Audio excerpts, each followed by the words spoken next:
आहे, परंतु मुंबईमध्ये देखील आरोग्याच्या संदर्भात अशा संस्था पुढे येऊन काम करतायत.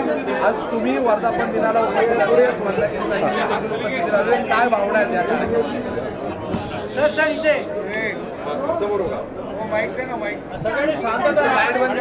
आपला देश इतका विशाल आहे.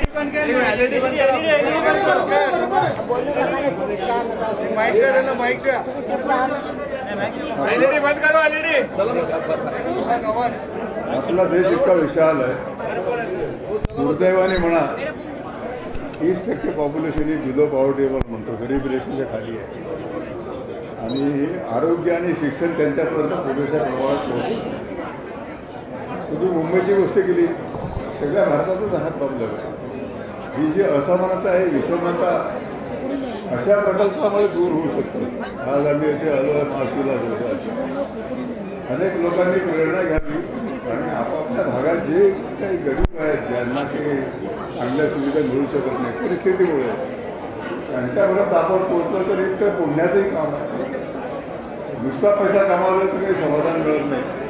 माणसाला सामाजिक बांधिलकीची थोडी जाणीव झाली आणि त्यांच्यासाठी आपण करू शकलो, निरपेक्षपणे करू शकतो आणखी चांगलं. पण काम करून प्रसिद्धी केली तर काही हरकत नाही. तेव्हा हे करणं गरजेचं आहे. नाहीतर भौतिकवादाकडे जाऊन आपण कुठे चाललो आहे त्याला काही अंत नाही आहे. माझं स्वतःचं उदाहरण मी देतो. बाबांनी जाणीवपूर्वक पिकनिकच्या नावावर आदिवासीचं जीवन दाखवलं. कसं जीवन होतं, जंगली जनावरं आणि त्यांच्यामध्ये काही फारसा फरक नव्हता. खायला अन्न नाही, मग जंगलात शिकार करायची, वन्य प्राण्यांची, पक्षी खायचे, अंगावर कपडा नाही, दिगंबर. थंडीच्या दिवसामध्ये शेकोटीमध्ये झोपायचे, जळायचे. हे जेव्हा प्रत्यक्ष दाखवलं तेव्हा आपले डोळे उघडतात की आपल्याकडे किती सुखसुविधा आहे, तरी आपण आणखी त्याच्या मागे लागतो. ज्यांच्याकडे काही नाही ते बिचारे भीक मागत नाही, जे ते चोऱ्या करत नाही. आम्ही खूप शिकलो, त्यांच्यापासून शिकलो. तेव्हा हे अशा ठिकाणी जे काही काम आहेत, चालू आहेत, निरपेक्षपणे ते जाऊन बघणं गरजेचं आहे तरुणांनी. आणि आमच्या दोघांचा असा अनुभव खूप चांगला आहे की वेगवेगळ्या कॉलेजेस, मेडिकल कॉलेजेस, सगळ्या डॉक्टरचं नाव बदनाम झालं होतं, नुसते पैशाच्या मागे असं होतं.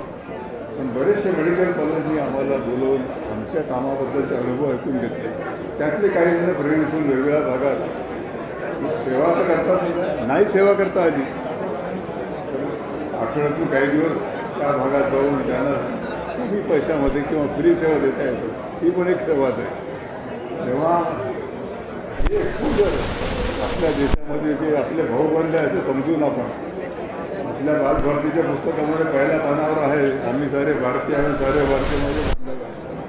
तर ते नुसतं पुस्तकात न राहता थोडंसं जर अंमलात आणलं तर आपला देश खरोखरच मग सुपर म्हणजे काय महासत्ता होईल याची मला खात्री वाटते. तर आपल्या माध्यमातून हा मेसेज गेला तरुणांपर्यंत तर त्याचा नक्की फायदा होईल. कारण आम्ही 50 वर्षामध्ये जर सांगू शकतो कमी परिपूर्ण जीवन जगलो तर हा खरोखरच याच्यामध्ये आपल्याला जे समाधान मिळतं ते पैशाने मिळू शकत नाही. आपल्या देशाला लांछन तेव्हा प्रयत्न करायला पाहिजे. शासनाच्या लेवलला ते प्रयत्न करतील, पण प्रायव्हेट डॉक्टर्स किती आहेत? त्यांनी जर आपल्या मनात थोडंसं सामाजिक बांधिलकीची जाणीव ठेवली तर ठिकठिकाणी पूर्ण वेळ काम देणं सगळ्यांना शक्य नाही, ते कठीणही आहे. पण आपल्या जीवनातला काही वेळ त्यांच्यासाठी दिला तर त्यांना चांगल्या प्रकारची औषधं आणि औषधोपचार होऊ शकेल. ते शिक्षणाचं आहे.